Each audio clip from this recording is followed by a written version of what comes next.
tell you guys a story. A few years ago, Anchor was just getting started. We started in the midst of COVID, right? So we moved here in 2019, 2020 happened, we all know that story. And then in 2021, we were going to have our first Easter service. And we're like, you know what? A great thing to do at an Easter service is an Easter egg hunt. And so we started to promote this online. We had it on Champaign-Urbana Moms, which is like a blog, that a lot of parents will check out. We had it on Facebook. We had it on Instagram. We are promoting this all over the place. And we told people, hey, make sure to register. Make sure to plan ahead. And so we're like, hey, can you sign up on our website ahead of time and have that all figured out? So we had about 100 people. Are you good, Nick? Okay. We had about 100 people sign up ahead of time. And we're like, oh, 100 people? Okay, we got 1,000 eggs. That means like 10 eggs per kid. We're like, that's pretty good. Not like a ton, but that's what we can afford, so we're going to go with that, okay? So we had volunteers who had signed up to help, and we're like, hey, can you be there at this time and have everything sorted out? Now, mind you, this was our first big event as a church, okay? And so what happened is Nick and I got there early. We're setting up. This is back at our old building, so it's in the afternoon. Easter brunch has already happened. And Nick and I are there setting up. And in my recollection, if you were there, you can correct me, but in my recollection, it was just Nick and I at like 3:30. Maybe worship team was there. Willie can attest to that. Worship team was practicing, but like all the people who were supposed to help us with the registration didn't come. And so I don't know if I miscommunicated. I don't know what happened, but Nick and I are at the table. We had other things we were supposed to be doing, but instead we're at the table checking people in, trying to get all their information so we can follow up afterwards and all this stuff. Press play, Nikki. Right there. Where? Oh. Right here? Yep.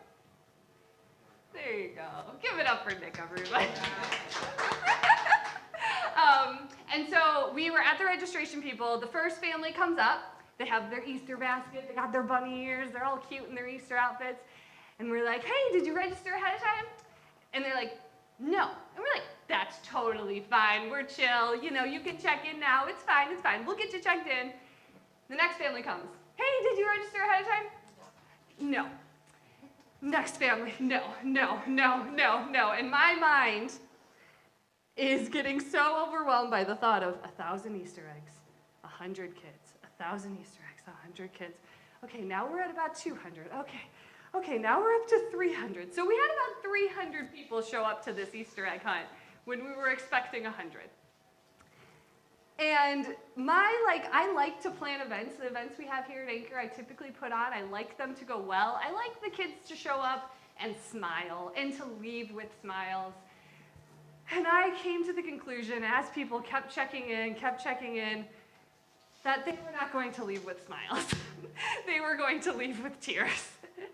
And as this started to happen, then we realized the Easter egg hunt was about to start, but Nick and I were doing registration, so we don't even know what happened. You can ask Amanda, she was there, but it was chaos. The kids all ran for the Easter eggs. Some kids got 50 eggs, some kids got 0 eggs, and it was a disaster. And then what happened is I was speaking for the second time ever that Sunday. And so I was backstage thinking, oh my gosh, there's 300 people here. I don't know how to speak to 300 people, and there's going to be all these kids, and I don't know how to speak in front of kids. And I'm like having all this anxiety backstage, and I'm like, okay, God, okay, just give me the strength, give me the power. And then Nick is taking chairs out of the storage and setting up chairs and all this stuff. He's like, oh my gosh, all these people are going to hear the gospel. This is great. And then Nick comes backstage and he goes to me, Hannah, everyone is gone. So all the people who came for the Easter egg hunt left. So we were left with just a normal service, which was fine, but it was like, oh, all this work, it's okay. Oh no, they all left with maybe not that many Easter eggs, and now they're gone, and now we just did all of this for nothing. And then I looked down at my phone, because that's what you do when you get anxious, right? You're like, okay, I'll pull out my phone, that'll make me feel better. And I get a text from a parent that says, how could you do this to me? My kid left in tears. This was the worst event I've ever been to. And my heart sunk, and I was like, this was a disaster. What are we doing? It was terrible. Now, I will say, we tried to turn a negative into a positive, and the next week we actually got the Easter Bunny in the car. Nick. And then, and then we drove around and had the bag of, we had like Easter baskets for all the kids that didn't get eggs, and we turned it into a positive. But I'll tell you, the next year, when the Valentine's decorations started to go away and the Easter eggs started to come out, I started to get so anxious at just the sight of an Easter egg. Just the thought of an Easter egg hunt, I had just this deep anxiety. And it turned into a trigger for me that every year, Nick would be like, okay, we got to plan the Easter egg hunt. I'm like, I don't want to think about it. I don't want to do it.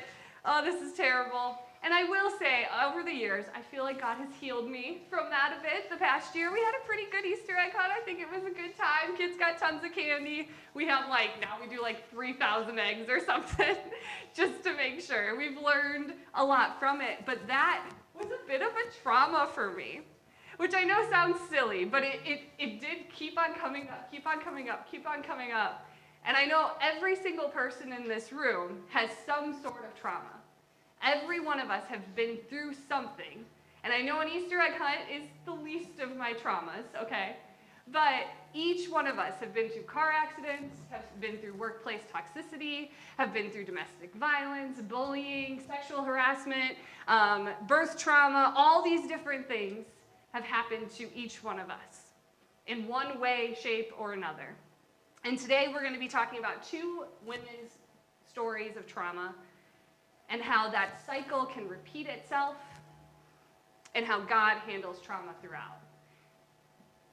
So we're going to take a look at Genesis 12. Now today we're going to be looking at the Bible a lot. I'm going to warn you to get out your Bible app or your actual Bible, your physical Bible. We're going to be going through the story because I want you to look at Scripture and I want God to speak to you through it, not just through me, but I want you to see the words of Scripture and to realize what is God speaking to you specifically through this passage today.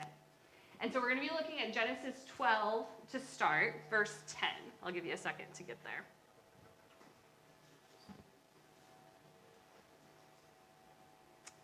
Genesis 12:10. Now there was a famine in the land, and Abram went down to Egypt to live there for a while because the famine was severe. So right from the jump, we have a trauma. We have a famine. We have something that Abram is going through. He has to protect his family. He has to figure out how to feed his family, and they decide to leave where they were living and go over to Egypt. Now, we don't know if this was in God's plan or not, but this is what Abram, or aka Abraham, decided to do. As he approached Egypt, he said to his wife Sarai, also known as Sarah, I know what a beautiful woman you are. I want you to imagine with me, you're driving into Chicago, and your husband looks at you and says, you are so beautiful. I can't believe it. You are the most beautiful woman on this planet. And you're like, stop it. Okay, I know. And you're feeling a little nervous. I always get a little nervous going to Chicago. You never know what you're going to do. But, I'll have Nick by my side, and so I'm feeling okay, I'm not walking down the street by myself. I got Nick. He'll protect me, right? He says, I know what a beautiful woman you are. When the Egyptians see you, they will say, this is his wife. And then they will kill me, but let you live. Say you're my sister, so that I will be treated well for your sake, and my life will be spared because of you. You're driving to Chicago. Your boyfriend, your husband, whatever, looks at you and says, you're so beautiful, I want you to pretend you're not even with me, because I want to throw you to the wolves, basically. I know everybody is going to think you are so hot, but I'm just not going to protect you. Instead, I'm actually going to just be like, yeah, sure, have at her. That is what Abraham is doing here. So when Abram came to Egypt, the Egyptians saw that Sarai was a very beautiful woman. And when Pharaoh's officials saw her, they praised her to Pharaoh. So what's happening, they knew this was going to happen. It's starting to happen. And the woman was taken into Pharaoh's palace. Notice here, all of a sudden Sarai's name is changed to the woman. All of a sudden she is objectified. All of a sudden she is replaced. by the woman. She no longer has a name. She is taken into the most powerful man's house. He treated Abram well for her sake, and Abram acquired sheep, cattle, male and female donkeys, don't miss this, male and female servants, and camels. Imagine that. I imagine Sarah going through kind of what they call the bystander effect, which is what happens when something terrible is happening to you and there's all these people around you and nobody is doing anything. Because you have to realize that Abram and Sarai were most likely not traveling by themselves. Other people were most likely around them. Other family members knew what Abram was doing, and yet nobody was protecting her. She was just taken away, she was given away, and then paid for with all these things, all these cattle, donkeys, servants, and camels. How alone she must have felt, thinking, oh, I'm going into this foreign country, but I got Abram next to me, he'll protect me, and then for him to turn to her and be like, nope, actually I don't, I'm just going to give you over to whoever wants you. Just imagine the trauma. But what does God do? In verse 17, we see, but the Lord afflicted Pharaoh and his household with severe diseases because of Abram's wife Sarai. God doesn't just stand by and let this happen. So Pharaoh summoned Abram. What have you done to me, he said. Why didn't you tell me she was your wife? Why did you say she was my sister? So I took her to be my wife. Now then, here is your wife. Take her and go. Then Pharaoh gave orders from Abram to his men, and they sent him on his way and his wife and everything they had. God steps into this very chaotic situation, and he says, nope, I'm not going to let this happen. No, this is not okay with me. God intervenes. He steps in for Sarah, who is so vulnerable in this moment. Now, we don't know what happens in Pharaoh's house. We don't know if she was we don't know if they consummated the marriage or if she was left unscathed, but at any point she was feeling so fearful to be taken in a foreign land, not knowing what was going to happen to her, for her husband to abandon her, and then God steps in. God takes over and says, nope, we're not going to let this happen. So let's jump ahead to Genesis 16 and see how this happens. The cycles of pain will persist unless we actively interrupt them. That's what we're going to see here. Genesis 16:1. Now Sarai, Abram's wife, had borne him no children. Another trauma here. We see that she is infertile. She can't have kids. And in that time, she was 85 at this point. Every month she was reminded, I can't have kids, I can't have kids, I can't have kids. And I can speak from personal experience that pain, every single month, a reminder that you can't do that, is traumatic. Every single month she's reminded, I can't do this, I can't have kids, I can't have kids, I can't have kids. Even though God has promised that this is going to happen, it still isn't happening. And so she too was given to Pharaoh. She's repeating the cycle. He slept with Hagar, and she's conceived. When she knew she was pregnant, she began to despise her mistress. And then Sarai said to Abram, you're responsible for the wrong I am suffering. She's blaming somebody else now. I put my slave in your arms, and now that she knows she is pregnant, she despises me. May the Lord judge between you and me. And Abram said, your slave is in your hands. Do with whatever you think is best. Now, we have to realize in that time, this was a custom. This was a custom that they would take an enslaved woman and then give her to the man to be able to have a child through that woman. So this wasn't Sarah's idea, but she's the one who implemented it in her household. And you notice throughout this, she is called by Abram and Sarai just the slave woman, the slave. She doesn't have a name, just like Sarah didn't have a name in Genesis 12. She has no name to them. She's just an object. She's just a way to get what they want out of her. And she's repeating the cycle over and over and over again, and it just keeps going. The cycles of pain will persist until we actively interrupt them. It reminds me of when I was about 12 years old. I was on my grandpa's farm, and it was like one of those Midwest days that you're like, what's going to happen here? And there was a thunderstorm, and then all of a sudden the sky turned yellow. And those of us in the Midwest have grown up around here, you know that when the sky turns yellow, it is not a good thing.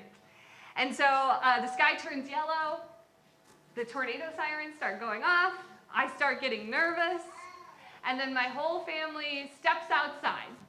And I'm like, no, that's not what you're supposed to do. You're supposed to stay in the basement. But instead, they all went outside to look for this tornado. And clear as day, we could see the tornado coming straight for us across the cornfield, because my grandpa lived on a farm. And so you could see the tornado coming for us, and I was screaming at my family, get in the basement, because that's what you learn at school, right? You're supposed to get in the basement and go like this. But no, they were like, hey, look at that. And I'm like, no. And I'm the youngest. I'm like, why can't anybody understand? This is not what you're supposed to do. And then my grandpa did something so peculiar. He said, get in the car. And at the time we had a 12-passenger van, and those are known to flip, but he said, get in the car, we're running away from this tornado, which is not what you're supposed to do. You are not supposed to get in the car, you're supposed to stay in the basement, which is what I said the whole time. So we get in the car, and the rain is pouring down. I've never seen rain pour down so hard in my life. I'm in the back crying. My dad's driving. My grandpa's up ahead in his like boat-type car, you know, and they're just driving along. And I was like, why is this happening? Why are we in the car? We're not in the basement. And the reason why, I found out later, is because my grandpa went through a tornado as a child. His house was flattened. And he did not want to go through that again, so he got in the car. He wasn't thinking straight. He was like, this is what we got to do. We got to get away from this. And we were fine.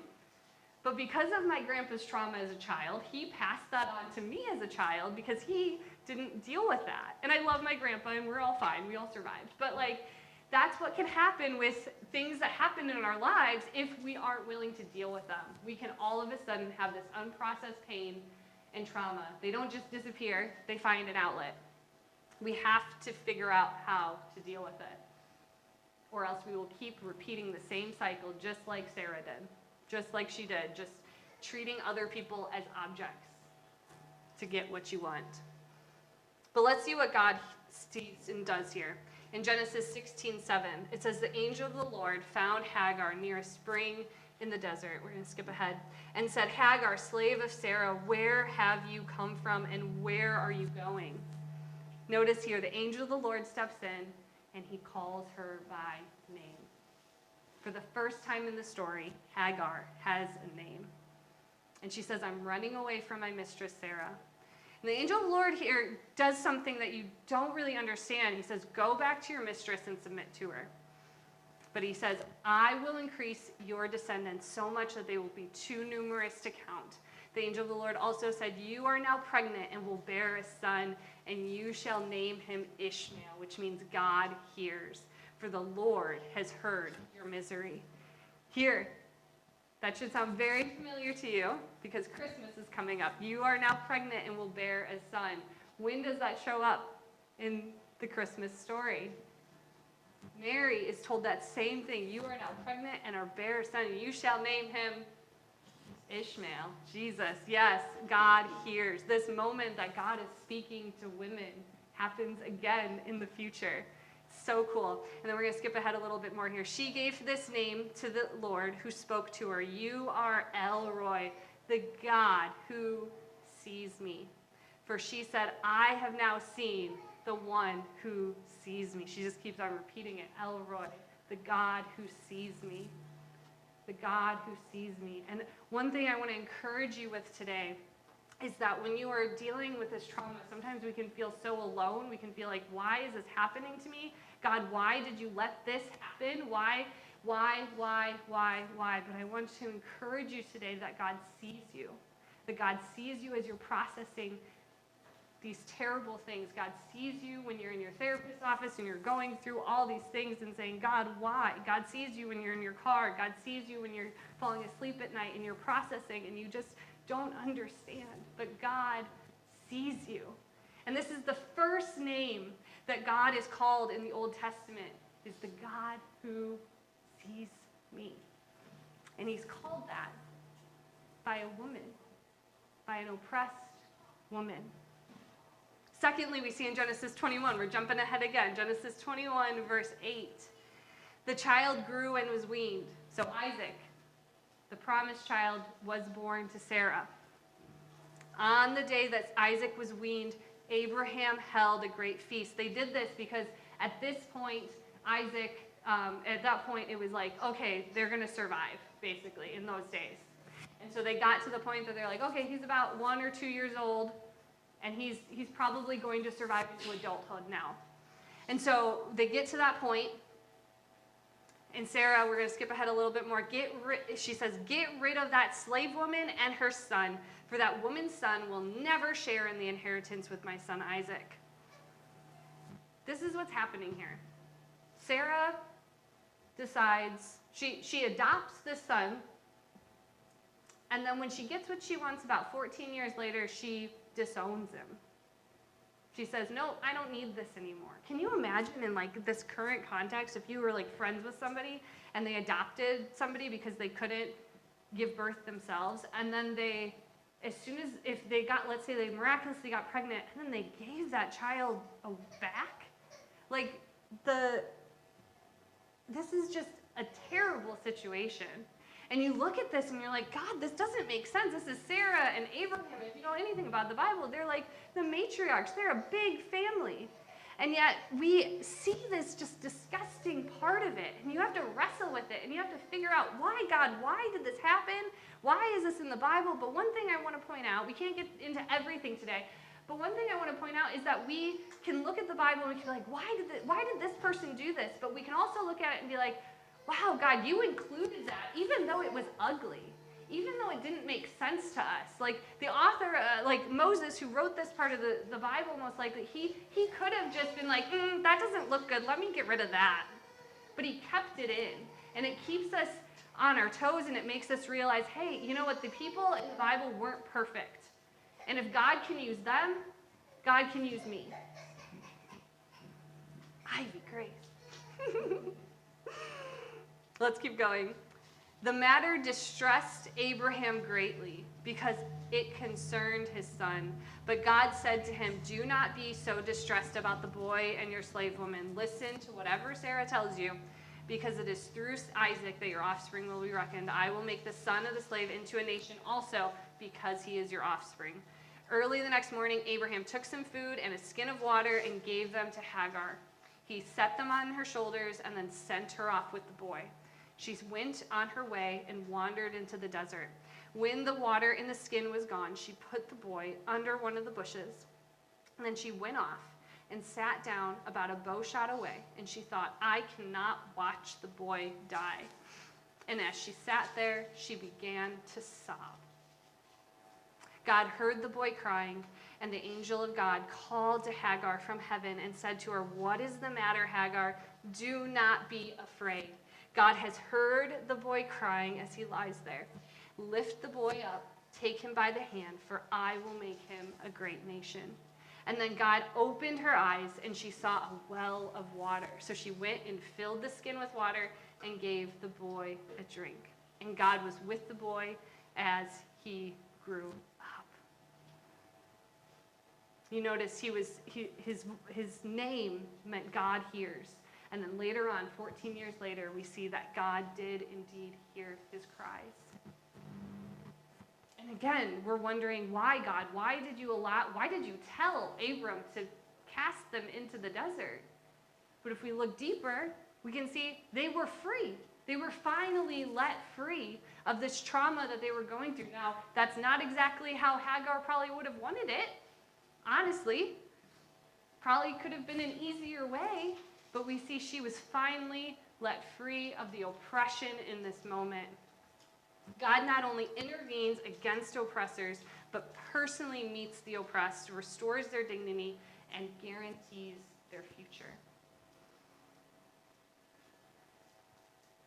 I just find this story so encouraging for somebody who has dealt with trauma myself, that God sees you and God hears you. And I see just a few simple takeaways today. We see, number one, we have to examine the wound. We have to figure out what has happened to us and acknowledge it and name it out loud. Healing begins with honest recognition. Speak it out loud, and then interrupt the cycle. I want you to look for the Hagars in your own life.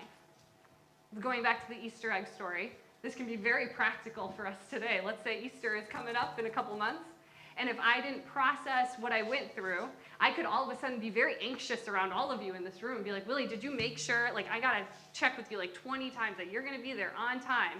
Or I gotta make sure, Charity, that you're gonna be there with registration, right? I gotta make sure that you're gonna be there like 3 hours early, right? Like, if I don't process that, that's going to affect our whole church and it's gonna kill the vibe of the event, right? That's a very little example, but just something that we have to realize that we will hurt people the same way we've been hurt. And so maybe for you, maybe you were verbally abused as a kid, and so you have to watch yourself around your own kids that you don't repeat that cycle. Or let's say you had a terrible boss, and you all of a sudden you're in charge of people at work. You have to be very conscious to realize, I have to change the way I was treated and figure out how to stop that cycle. And then finally, we need to focus on Elroy. We have to figure out how we are going to trust God and realize that he sees you and that he hears you and he intervenes. Let's pray. God, thank you so much for the story of Sarai and Hagar. Even though it's a difficult one, even though it doesn't make the most sense to us, God, we are so grateful that you told us this story through the Bible. And God, I want to lift up anyone in this room, all of us really, who have dealt with trauma in one way or another. Maybe we're walking through it literally right now, God. And I just pray that you would be right next to them in it, God. And that you would remind them constantly that you hear them, that you see them, that you are with them in it, God. God, I pray for healing. God, I pray that you would intervene in the situations that you need to intervene in, God. We're begging you to step in and to change things. And God, even this week as we go home for Thanksgiving and we're spending time with family, those wounds are going to come back up. Those triggers are going to show back up. And so God, I just pray that you would be with us. You would show us where we're repeating the cycle, and that you would help us to trust you and trust what you have for us no matter what, God. In your name, amen.